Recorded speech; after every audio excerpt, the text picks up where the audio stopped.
Today on Florida Sportsman Project Dreamboat. The 25-foot Contender at Two Rivers Boatworks heads south to Birdsall Marine for a custom top. He's got a new modern, super strong structure, and I know he's gonna be happy with it. George LaBonte joins Tom and Ryan Kilcourse aboard their fully restored 17-foot Mako. For a father and son to be able to take on a job like this and complete it together and have a tool that they can use to go out and enjoy the water and fish and ride around and relax on is really one of the most cool aspects of this whole show. The team at Wildfire Marine gets the wiring on the 23-foot Seacraft project. He can see there's a lot of pride in it, and he has easy access to everything. And at Two Rivers, the deep impact overhaul is back on track with a fast approaching deadline. He's pushing us really hard to get it back to him, so the pressure was on after we told him we could do it. We had to make sure that we could deliver for him. All coming up on Florida Sportsman Project Dreamboat. Join us as we follow one-off builds to all-out restorations in Stuart, Florida's Dreamboat District, home to some of the best custom boat builders in the world. From modest to over-the-top, industry experts from the district's premier facilities show how it's done. Fiberglass repair, custom paintwork, engine rigging, electronics installations, and more. And boating editor George LaBonte shares the stories of boaters who have already turned their dreams into reality. This is Florida Sportsman Project Dreamboat.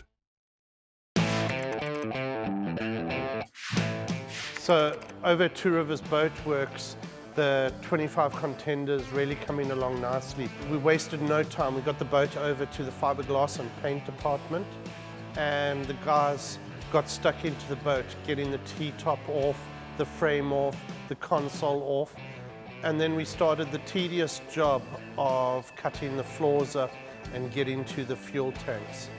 And then there's a whole big process to prepping all of that to get the new fuel tanks in. The fuel tanks were then put in place and they were suspended by little blocks of foam. And what that does, that allows us to pour expanding foam all the way around those fuel tanks so that they are then encapsulated and safe. We then epoxy glass them into place, and that makes them safe and secure. As I mentioned, the center console bothered me. My idea was to insert an acrylic panel that looked completely flush to the rest of the dash area. So the guys in the glass shop cut that area out and we built that recess into the console. So after the console got done, the owner of the boat realized that this was a great opportunity to do things that he wasn't really planning on doing before. So he gave us the go-ahead to paint the sides of the boat, which was great because it allowed us to paint the console and the underside of the T-top in the same color. So we basically broke up the white on the boat, and I really think the new color on the boat's fantastic. Mike's coming over to collect it, to take it down to Birdsall so that Bobby can do the T-top. I'm really excited to see how this boat turns out, and I can't wait for it to get back so that we can do the finishing touches to the boat and present it to Mike, and he can get out there and enjoy the summer on his boat. We had the pleasure of meeting Mike, and he had had a 25 Contender for, I guess, 3 or 4 years maybe, and it had an existing Birdsall small hardtop on it with a leg assembly that we'd probably built for the original owner. I think he fishes pretty hard, and had the opportunity to restore the boat a little bit, so we ended up using the original hardtop that was on the boat, did some fiberglass work on it, then Mike had the guys at Two Rivers Boatworks paint the top, and we ended up getting the console down here, manufacturing a new set of legs for it, and gave it a new look. This really made the boat new again, actually. We called Mike, and he's on his way to get it right now. I'm excited to see his reactions. I know he's going to really like it. We're pleased with everything. He's got a new modern, super strong structure, looks kick butt, and I know he's going to be happy with it. Hey, Mike. Hey, good to see you, Good man. to see you. How's everything? Going great. Just here Yeah. to check out the new top. Yeah, man, there's a lot to be excited for here, for sure. We ended up doing a lot of glass work. I know this was your existing hard top. Right. And cutting these slots in here, making this new set of legs, modernizing this thing, all 2-inch pipe, Schedule 80, real heavy. Got these nice grip handles back here. Everything flows good, you know, it's got a slight crown to it. Got sort of this European back look that flows into the rod rack now. But yeah, the top looks great. You know, before the legs were, you know, skinnier, they were more of this size material, more of an upright position, so this looks excellent. Well, I mean, like this a boat's modern what, boat. an 04, I think you said? Exactly. So, you know, everybody hopefully evolves and you make stuff a little sleeker and a little stronger. So I think we've accomplished that. I know you're excited to get this thing back to Two Rivers and get it rolling. So sounds good. And if Birdsall can help you in the future, you need anything, you know, don't hesitate to call on us, all right? I appreciate it. Sounds good, man. Thank you. Awesome. You know, the new top has a different look to it, more modern. Lines are a little more curvy than the old standard straight upright look that it originally had. But yeah, overall, I'm really impressed with the top. It's through bolted, it's strong, should last another 20 years. When we come back, George LaBonte joins Dreamboat owners Tom and Ryan Kilcourse aboard their fully restored 17-foot Mako in this week's One Man's Dreamboat segment. This segment brought to you by Armstrong. Experience the Armstrong advantage. Do you have the Armstrong advantage? In its most basic form, an Armstrong outboard bracket improves the efficiency of your outboard motor. This equates to a faster time to plane and higher top speeds. The list of advantages continue with improved maneuverability, added space, and a quieter ride. Adding a swim platform accompanied by an Armstrong boarding ladder will certainly add to your day out on the water. Isn't it time for you to gain the Armstrong advantage? Welcome back to Florida Sportsman Project Dreamboat. Join us for this week's One Man's Dreamboat segment with Florida Sportsman boating editor George LaBonte as we feature anglers who have already launched their dream. Florida Sportsman began these features 30 years ago, and the dreams just keep getting better. In our search for boats to highlight as Dreamboat projects and One Man's Dreamboat projects more specifically, we come across different boat brands that you always seem to see popping up. And when we're looking for boats, one brand that comes up over and over again is Mako. And there's a reason for that. Mako has been around for such a long time. They were ruggedly built, they last, and there's so many of them out there to work on that are available for cheap. And that's exactly what we're going to start out with today. We're going to look at a boat model, the Mako 17, that originated in 1967. Today we join Tom Kilcourse and his son Ryan. We picked the Mako 17. We wanted the Angler edition. We looked for a while to find a used one, a suitable used one. The reason we were looking for that was the deck space on the back. We had previously redone a 20-foot Mako. We really liked the boat. It did everything we wanted it to do. We were looking for the 17 to be a little bit smaller, easier to store, and easier for the kids to take care of and take out, because this was going to be for them and for them to use. Through some online searching, Tom found a Mako 17 in Miami that looked like this was going to be the perfect project for them to take on. I went down to pick it up and was a little bit disappointed in the condition. It was a little bit worse than what I was led to believe. I still decided to buy it because the price was right, what we wanted to spend, and we knew what we were going to be doing. It was a good starting point. Now originally Tom had plans to do a simple restoration and get this boat right on the water, but Ryan had other plans. I was excited to get a boat and planned on fishing that entire summer. But then once we got it home, I decided to start taking everything apart. And then my dad came back and saw what I was doing, and that's when he realized we were going all the way with the boat and completely restoring it. And at that point, I knew we were in for a big project, but a worthwhile project. We cut the deck out. Even though it was solid, we cut the deck out so we could put bigger fuel tank in, and we also wanted to level up and flatten the deck. It had some bowing and bulging in it from the way the boats were first originally built and designed. We realized the stringers were solid, the boat was still very solid. We pulled all the old foam out of the boat and then we added all new foam back in. We raised the stringers, put in the new deck, new fuel tank, and started from there with all new. Now, when Ryan was younger, he had a very small role in a restoration on an old whaler. But this was going to be the first chance for him to actually get his hands in it and really be responsible for the outcome of this project. I decided to go with this color just because it was the same color as the Mako we had previously, which was a 20-foot Mako my dad restored. So I kind of wanted to try making it similar to the 20, but in the 17 version and make it as close as possible. We started off with all grip fairing compound, spent hundreds of hours sanding on it. The hull is painted in an Imron paint due to the color being a past color that we already had formulated for it. Then the interior was done in snow white. The entire theme of the boat was to try and keep it clean as possible, so that's what we did with the console.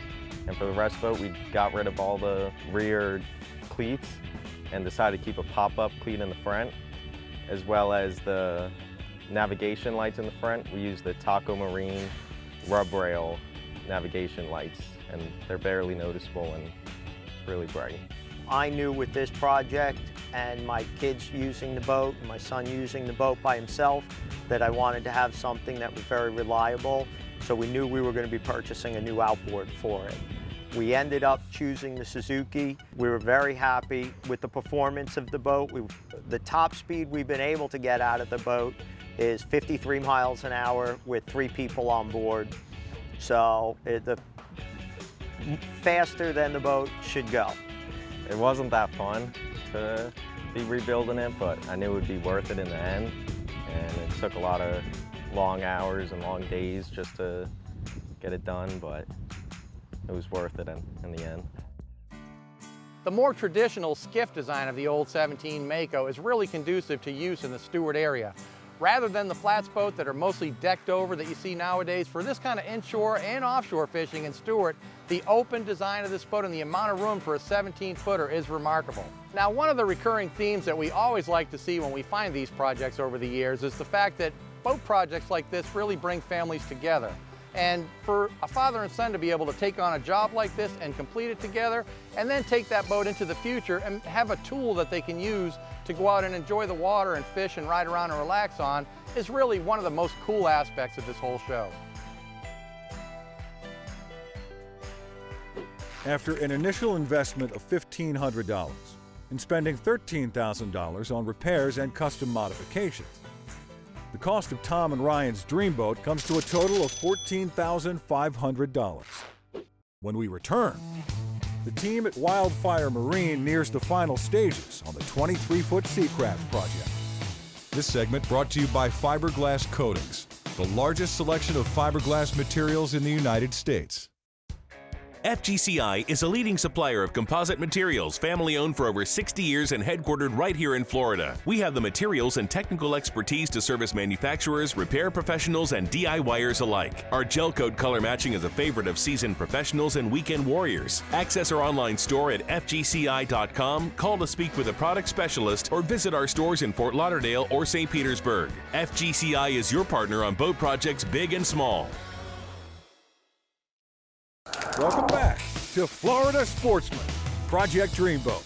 Join us as Mike and Debbie at Wildfire Marine lay out all new wiring on Corey's 23-foot Seacraft restoration. Here at Wildfire, we're getting ready to finish up Corey Fountain's 23 Seacraft project. Now that he's brought down all of his electronics and stereo equipment, we're going to go ahead and we've got everything laid out. And now I'll turn it over to my wife, Debbie, who does all the wiring here. She had 15 years experience at Pursuit wiring before she started working with me. Now that she's got all that experience behind her, I'd let her take over. I just step back and it's her job now. Well, I started working with Mike. Worked with him for 3.5 years. I quit. I went to go work for a big boat company. I stayed there for 14 years and did nothing but the electronics. So then I came back here and started working with Mike again. I do have my certification. I have a loft upstairs where I build harnesses for other different companies. I subcontract. I just build their harnesses. What I also do is I pull all my wires upstairs. I'll run them out on my table. I use Pacer wire, which is ABYC. It's a standard wire, which is really good. I run it out, I cut it, I bring it back down, I feed it through the rigging tube, and then I start wiring everything up. What I do is I take my switch panel, I'll run all my yellow wires, and I jump them from switch to switch. Like I said, it's a ground. So once I get done doing all that, then I'll take my power wires and I'll follow my jumpers as I go across, and then I'll tie wrap them. And then I bend the wire a little bit so it's a nice clean line going all the way across. I'll do them on both sides. And then I'll take the wires coming off of my switch panel, I'll do a little service loop so that if they ever have to pull the switch out, you know, and want to change wire or add something different, because I give them 2 accessories, they can still and not mess up none of my work down below. What I like to do when I'm putting the console together, I like to lay it out first. So I'll put my battery switches in, then I'll put my fuse panel. I'll take an 8 gauge wire coming off the top of my fuse to do my fuses. And then I'll take it down and I'll take it to my battery switch, my house. Then I'll take an 8 gauge ground, which is yellow, and then I'll run that right down to my battery.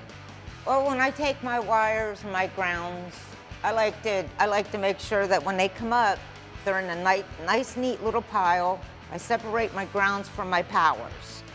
And then I can just screw them down and put a tie wrap, and then I'll go for my next one and keep on working my way all the way up until I don't have no more grounds. The same way with my fuse panel. It goes off of my switches right to my fuse. I'll take them and tie wrap them as I go up, and then take the rest of them over to the other side, along with my fuses for my float switches.